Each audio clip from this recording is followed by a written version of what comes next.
ಶ್ರೀ ಗುರುಭ್ಯೋ ನಮಃ. ಹರಿ ಓಂ.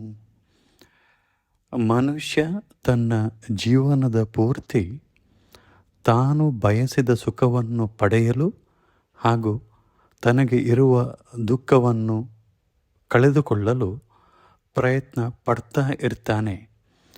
ಈ ದಾರಿಯಲ್ಲಿ ಸಾಗುವಾಗ ನಮಗೆ ಈ ಸುಖ ದುಃಖಗಳ ಮೂಲ ಗೊತ್ತಿಲ್ಲದೇ ಇರುವುದರಿಂದ ಅಥವಾ ಗೊತ್ತಿದ್ದರೂ ಕೂಡ ಅದನ್ನು ಹೇಗೆ ಮೀರಿ ನಿಲ್ಲುವುದು ಅಂತ ಹೇಳಿ ಗೊತ್ತಿಲ್ಲದೇ ಇರುವುದರಿಂದ ಈ ದಾರಿಯಲ್ಲಿ ಸಾಗುವಾಗ ನಾವು ಅನೇಕ ದುಃಖಗಳಿಗೆ ಒಳಗಾಗ್ತೇವೆ. ಈ ದುಃಖಗಳು, ಟೆನ್ಷನ್ಗಳನ್ನು ಓವರ್ಕಮ್ ಮಾಡುವುದು ಹೇಗೆ ಅಂತ ತಿಳಿಬೇಕಂತಿದ್ದರೆ ಈ ಸುಖ ದುಃಖಗಳ ಮೂಲವನ್ನು ತಿಳಿದುಕೊಳ್ಳಬೇಕು.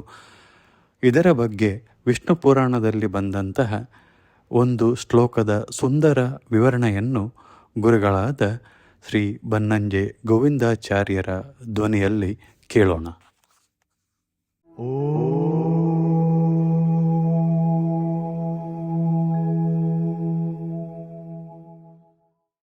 ಒಂದು ಮಾತು ಮೊದಲು ಬಹಳ ಪ್ರಾಯ ಮನಃಶಾಸ್ತ್ರದ ಒಂದು ತುತ್ತ ತುದಿಯ ಹೇಳಿಕೆ. ಅದನ್ನು ಮೊದಲು ನಮ್ಮ ಮುಂದೆ ಇಡ್ತಾರೆ ಅವರು. ತಸ್ಮಾತ್ ದುಃಖಾತ್ಮಕಂ ನಾಸ್ತಿ ನಚ ಕಿಂಚಿತ್ ಸುಖಾತ್ಮಕಂ ಮನಸಃ ಪರಿಣಾಮೋಯಂ ಸುಖ ದುಃಖಾದಿ ಲಕ್ಷಣ ಅಂತ. ನಮಗೆ ಇದು ಜಗತ್ತಿನಲ್ಲಿ ಪ್ರತಿಯೊಬ್ಬರಿಗೂ, ಇದಕ್ಕೇನು ಶಾಸ್ತ್ರ ಓದಬೇಕಾಗಿಲ್ಲ, ಶಾಲೆಗೆ ಹೋಗಬೇಕಾಗಿಲ್ಲ. ಒಂದು ಸಣ್ಣ ಮಗುವಿನಿಂದ ಹಿಡಿದು ಪ್ರತಿಯೊಬ್ಬನಿಗೂ, ಮಕ್ಕಳಿಗೆ, ದೊಡ್ಡವರಿಗೆ, ಚಿಕ್ಕವರಿಗೆ, ಮುದುಕರಿಗೆ, ಓದಿದವರಿಗೆ, ಓದದವರಿಗೆ, ಎಲ್ಲರಿಗೂ ಜೀವನದ ಉದ್ದಕ್ಕೆ ಅವರು ಇದು ಸುಖ, ಇದು ದುಃಖ. ಕೆಲವು ಇಷ್ಟಪಡ್ತಾರೆ, ಕೆಲವು ಆದಾಗ ಸಂಕಟ ಪಡ್ತಾರೆ. ಈ ನೋವು ನಲಿವು ಅನ್ನುವಂಥದ್ದು ಅದು ಜೀವ ಮಾತ್ರಕ್ಕೆ, ಮನುಷ್ಯರಿಗೆ ಮಾತ್ರ ಅಲ್ಲ, ಪ್ರಾಣಿಗಳಿಗೆ ಕೂಡ. ಮನುಷ್ಯರಿಗೆ, ಕಲಿತವರಿಗೆ ಅಂತಲ್ಲ, ಪ್ರಾಣಿಗಳಿಗೂ ಚೇತನ ಮಾತ್ರಕ್ಕೆ ಸಮಾನವಾಗಿರತಕ್ಕಂಥ ಧರ್ಮ. ಅಂತೂ ಸುಖ ದುಃಖದ ಫೀಲಿಂಗ್ ಅನ್ನೋದು ಪ್ರತಿಯೊಂದು ಜೀವಕ್ಕೆ ಇದೆ. ಆದರೆ ಅದಕ್ಕೆ ಏನು ಕಾರಣ? ಅದೇ ನಾವು ಹೇಳ್ತೇವೆ, ನಮಗೆ ಬೇಕಾದ್ದು ಯಾವುದೋ ನೋಡ್ತೇವೆ, ಒಂದು ಸಿನಿಮಾ ನೋಡ್ತೇವೆ, ಸುಖ ಆಗತ್ತೆ. ಒಂದು ಸುಂದರವಾಗಿರತಕ್ಕಂಥ ದೃಶ್ಯ ನೋಡ್ತೇವೆ, ಒಂದು ಹೂ ನೋಡ್ತೇವೆ, ಹೂದೋಟ ನೋಡ್ತೇವೆ, ಆಹಾ ಏನು ಚೆನ್ನಾಗಿದೆ ಹೂದೋಟ, ಏನು ಹೂಗಳು, ಏನು ಮರ, ಖುಷಿ ಆಗತ್ತೆ, ಸಂತೋಷ ಆಗತ್ತೆ. ನಮಗೆ ಇಷ್ಟವಾಗದಂಥ ಯಾವುದೋ ಒಂದು ಘಟನೆ, ಒಂದು ದುರಂತ, ಒಂದು ಆಕ್ಸಿಡೆಂಟ್ ನೋಡ್ತೇವೆ, ದುಃಖ ಆಗತ್ತೆ.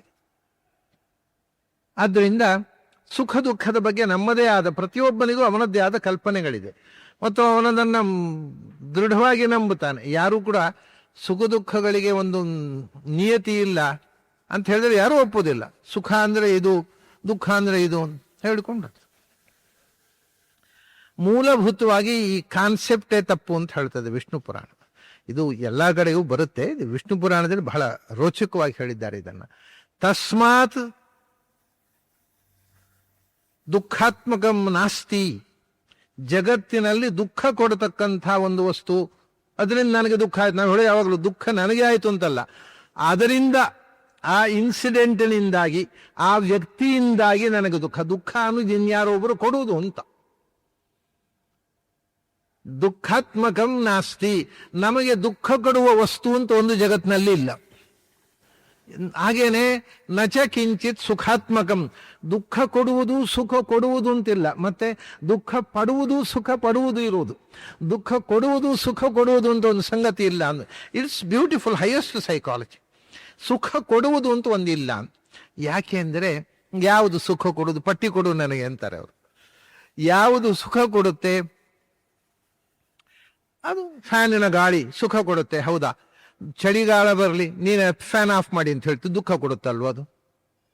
ಫ್ಯಾನಿನ ಗಾಳಿ ಸುಖ, ಒಂದು ಲಿಸ್ಟ್ ಕೊಡು. ಫ್ಯಾನಿನ ಗಾಳಿ ಯಾವಾಗ? ಮಳೆಗಾಲದಲ್ಲಿ ಮಳೆ ಬಾರದೆ ಸೆಕೆ ಆದಾಗ.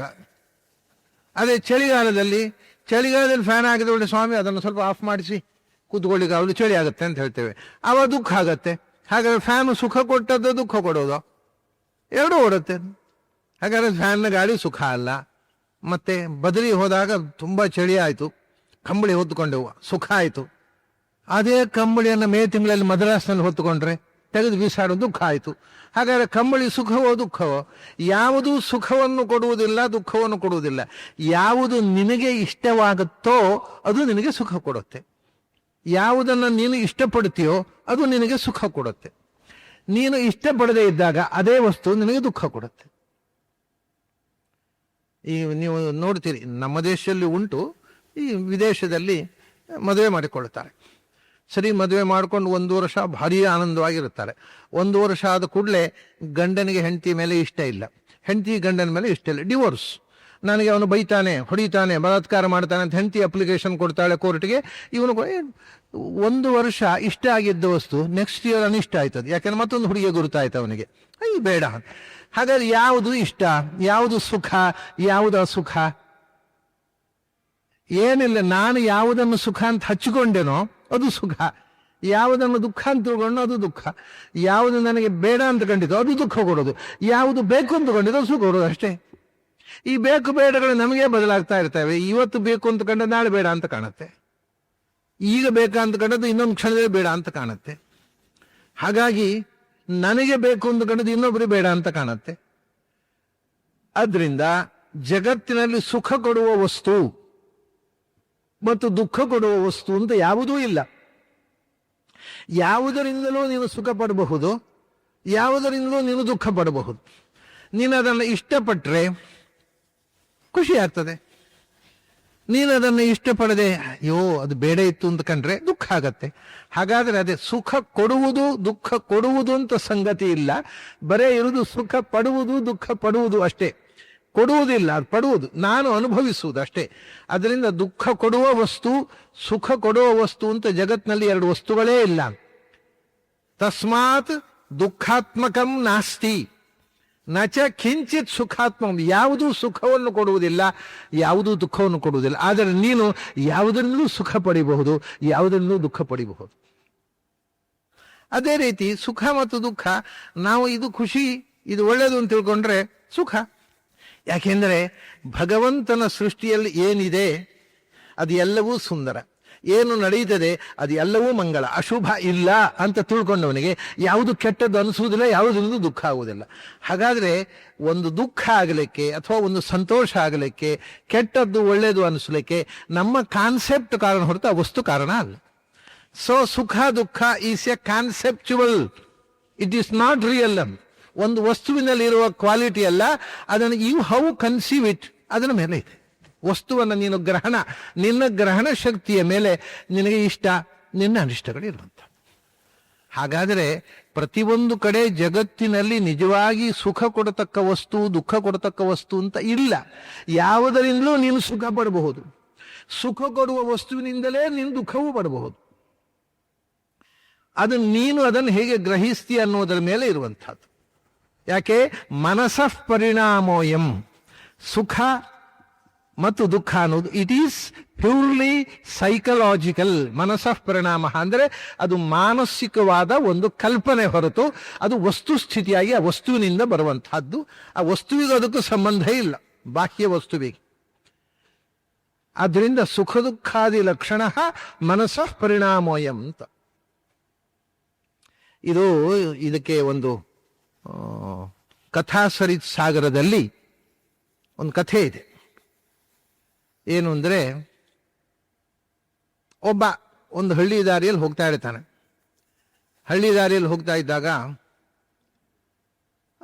ಅಲ್ಲಿ ಇನ್ನೊಂದು ಊರಿಗೆ ಹೋಗ್ಬೇಕು ಅವನಿಗೆ. ಅಲ್ಲಿ ಈ ಹಳ್ಳಿಯಿಂದ ಆ ಊರಿಗೆ ಹೋಗ್ಲಿಕ್ಕೆ ಒಂದು ರಸ್ತೆ ಇದೆ, ಅದು ಬಳಸು ದಾರಿ. ಅಲ್ಲಿಂದ ಒಂದು ಕ್ರಾಸು ನೇರ ಹಳ್ಳಿ ಒಳಗಿಂದ ಒಳದಾರಿ ಇದೆ, ಕಾಡಿನ ಮಧ್ಯದಲ್ಲಿ ಹೋಗುತ್ತೆ, ಅದು ಬೇಗ ಹೋಗುತ್ತೆ.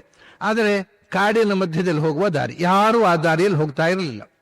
ಇವನು ಹೊರಟ ಆ ದಾರಿಯಲ್ಲಿ, ಅದು ಹತ್ತಿರ ಅಲ್ವಾ, ಬೇಗ ಹೋಗುತ್ತೆ ಅಂತ ಆ ದಾರಿಯಲ್ಲಿ ಹೊರಟ. ಅವಾಗ ಈ ಊರಿನವರು ಹೇಳ್ತಾರೆ, ಆ ದಾರಿಯಲ್ಲಿ ಹೋಗ್ಬೇಡ. ಯಾಕೆ? ಆ ದಾರಿಯಲ್ಲಿ ಒಂದು ದೆವ್ವ ಇದೆ, ಅದೊಂದು ಪ್ರಶ್ನೆ ಕೇಳುತ್ತೆ. ಪ್ರಶ್ನೆಗೆ ಉತ್ತರ ಕೊಡದೇ ಇದ್ರೆ ಕೊಂದೇ ಆಗುತ್ತೆ ಅದು. ಈತನಿಗೆ ಯಾರಿಗೂ ಉತ್ತರ ಕೊಡ್ಲಿಕ್ಕಾಗಲಿಲ್ಲ. ಹಾಗಾಗಿ ರಗಳೆ ಬೇಡ ಅಂತ ಆ ದಾರಿಯಲ್ಲಿ ಹೋಗೋದಿಲ್ಲ, ಬಳಸು ದಾರಿ ಆದರೂ ಡೈಲಿ ಹೀಗೆ ಹೋಗು ಅಂತ. ಇವನು ಹೇಳ್ತಾನೆ, ನೋಡುವ ಅದು ಏನು ಕೇಳುತ್ತೆ ಅಂತ ಒಂದು ತಿಳ್ಕೊಂಡಾಗ ಆಯಿತು. ಉತ್ತರ ಕೊಟ್ಟರೆ ಕೊಡುವುದು, ಅದು ಉತ್ತರ ಹೊಳೆದರೆ, ಉತ್ತರ ಹೊಳೆಯಲಿಲ್ಲ ಕೊಲ್ಲುತ್ತೆ. ಒಂದಿಲ್ಲ ಸಾಯೋದು ಇರೋದ್ದೇ ಅಲ್ಲಿ ದೊಡ್ಡ ಸಂಗತಿ ಏನಲ್ಲ ಅಂದ ಹೋದೆ ಅವ. ಹೌದು, ಒಳ್ಳೆ ದೆವ್ವ ಬಂತು. ದೆವ್ವ ಒಂದು ನನ್ನೊಂದು ಪ್ರಶ್ನೆ ಇದೆ, ಉತ್ತರ ಕೊಡುವಂತ. ಏನು ಪ್ರಶ್ನೆ? ಜಗತ್ತಿನಲ್ಲೇ most sort after girl in the world, miss world ಯಾರು ಅಂತ, ಜಗತ್ತಿನಲ್ಲಿ ಅತ್ಯಂತ ಸುಂದರಿಯಾದ ಸ್ತ್ರೀ ಯಾರು ಅಂತ ಹೇಳುವಂತ. ಇವರು ಹೋದವರೆಲ್ಲ ಯಾರೋ ತಮಗೆ ತಾವು ನೋಡಿದ ಹುಡುಗಿಯರಲ್ಲಿ ಯಾರೋ ಒಂದು ಹುಡುಗಿ ಹೆಸರು ಹೇಳೋದು, ಕೊಂದು ಬಿಡೋದು. ಅದು ಇವನು ಹೇಳಿದ ಜಗತ್ತಿನಲ್ಲಿ ಅತ್ಯಂತ ಸುಂದರಿಯಾದ ಸ್ತ್ರೀಯ ಒಬ್ಬಳೇ ಅಲ್ಲ, ತುಂಬಾ ಜನ ಇದ್ದಾರೆ ಅಂದ. ಯಾರು ಹೇಳೋರು? ಯಸ್ಯ ಅಭಿಮತ ಮೂರ್ಖ ಸ್ವರೂಪ ತಸ್ಯ ಸಾ ಭವೇತ್. ಯಾರಿಗೆ ಯಾರು ಇಷ್ಟವೋ ಅವಳು ಲೋಕ ಸುಂದರಿ ಅಷ್ಟೇ.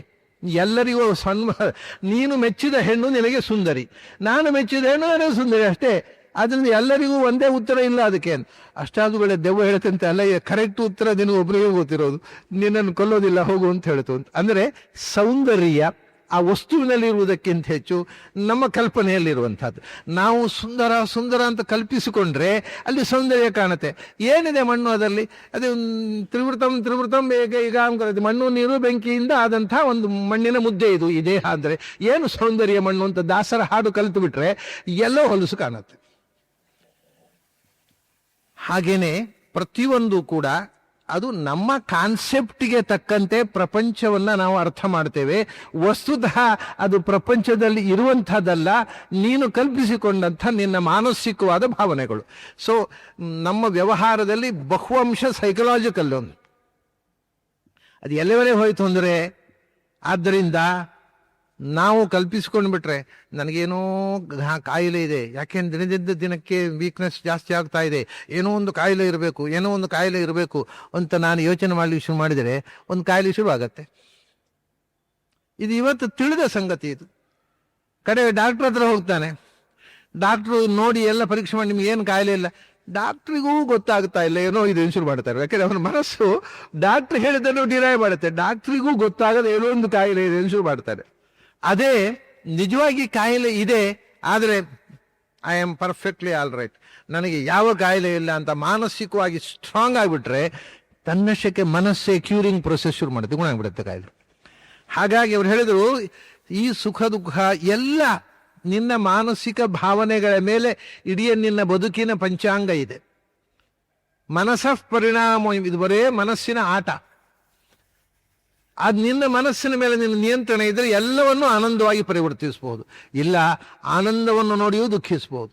ಹೇಳ್ತಾರೆ, ಈಗ ನಿನಗೆ ಆಗದೇ ಇದ್ದವರೊಬ್ಬರು ನಿನ್ನ ಶತ್ರುಗಳು ಅಂತ ಹೇಳ್ತೀವಿ.